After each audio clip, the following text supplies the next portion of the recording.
Let me show you how to experience one of the most epic adventures in this 7-day itinerary in Guatemala, easily under $1,000 per person. We're talking colonial cities, an overnight volcano hike, and some of the most beautiful lake towns in the world.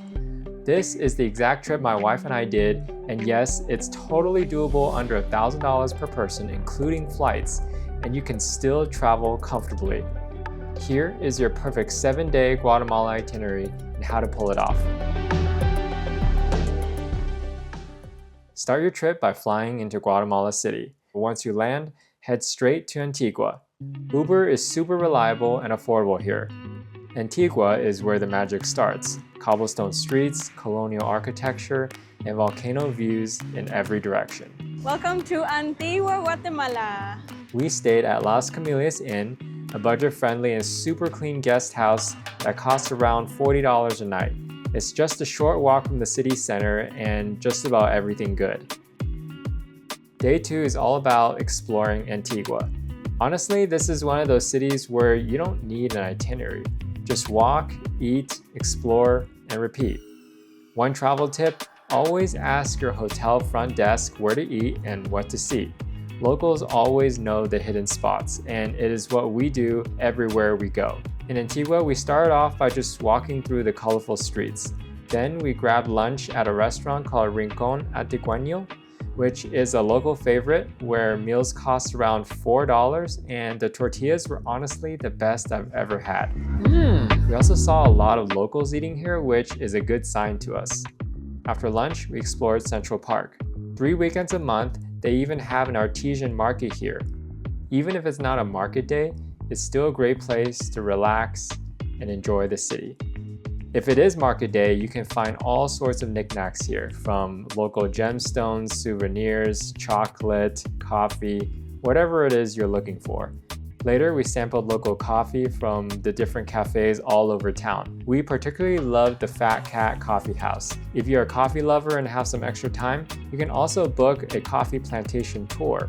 There are so many restaurants and markets here, you can easily fill a full day. That evening, we visited a small night market near the famous Yellow Arch, where you can grab a $2 meal and enjoy the evening atmosphere. Day 3 is where things get epic. If you're reasonably fit, you have to do the Acatenango overnight volcano hike. It's a fully guided tour and costs around $100 to $350, depending on the level of cabin you choose on the volcano. Now, to give you a reference, my wife and I didn't work out in the last 6 months leading up to this trip, and we still managed to get up to the top. Now, it wasn't easy, but we made it.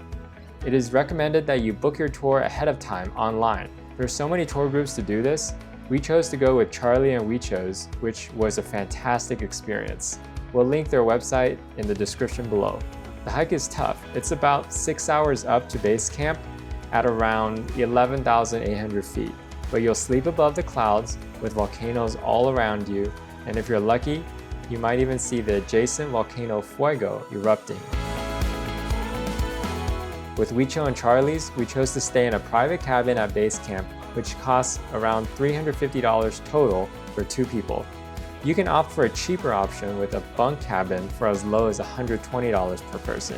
You can even pay $100 for them to drive you 80% up the volcano if you wanted to. But whatever way you do it, the price you pay includes transportation, guides, meals, and gear.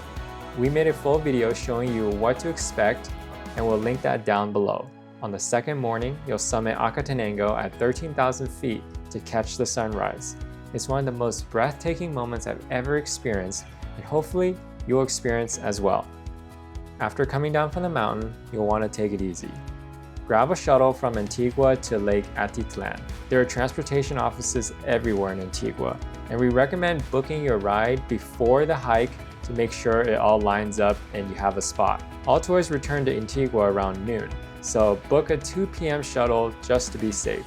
The ride to Lake Atitlan takes about 3 to 4 hours. There are many towns around the lake, but we recommend staying in San Pedro, San Juan, or San Marcos. These are the most scenic towns with the best atmosphere. San Pedro's is known for the backpack traveler scene. San Juan has more of an art scene, and San Marcos is where yoga and meditation enthusiasts go. You can't go wrong with any of these three, and they are all right next to each other. We chose Hotel Micaso in San Pedro, right on the lake for just around $35 a night. After a long day, just enjoy the view, you've earned it. Days 5 and 6 are all about relaxing and enjoying the Lake Atitlan region.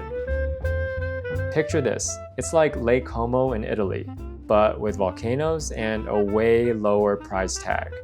Getting around is super easy. Public ferries run between towns for just a few bucks, and once you're ashore, tuk-tuks can take you anywhere for under $2. Again, talk to your hotel staff, they'll often recommend spots you won't find online. We spent most of our time in San Juan, which is known for its art, culture, and colorful streets. We hiked up to the Mirador, which is a quick climb that gives you a stunning view of the whole lake. After that, we wandered down the Umbrella Street, which is a colorful street full of art and crafts. Here, you'll find coffee, art shops, and local food.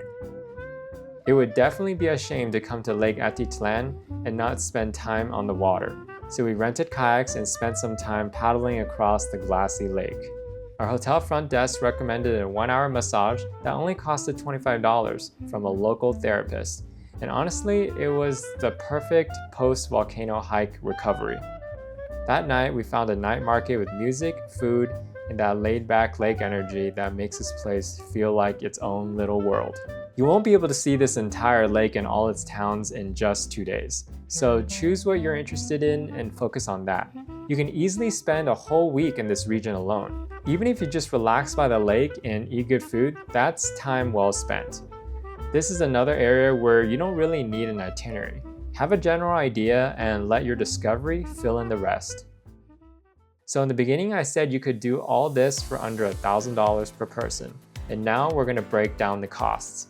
For flights, we paid around $800 total for 2 people, so that's $400 each round trip. Hotels for 6 nights, we paid around $250. For food, we spent about $100 between the both of us eating street food and at local restaurants. Transportation and country, we spent around $100 between all the shuttles and taxis. For the Acatenango hike, we did splurge a little and got the most premium cabin, so we paid $350. And we have a category for miscellaneous, which includes souvenirs and any other purchases and activities, and it came out to be around $150. This brings us to a total of $1,750 for 2 people. If you split it, that is around $875 each. And if you opt for one of the more affordable group hike packages on the volcano instead of the premium cabin, you can easily shave off another $150 to $200 comfortably. In just 7 days and under $1,000 per person, you can experience volcanoes, colonial charm, breathtaking lakes, and incredible food. Guatemala is one of the most underrated destinations in Central America. It's adventurous, affordable, and full of beauty. If this trip inspired you, check out one of our other videos from this trip. We've got full guides on Acatenango, Antigua, and Lake Atitlan with more tips to help you plan. Thanks for watching, and I'll see you in the next epic vacation.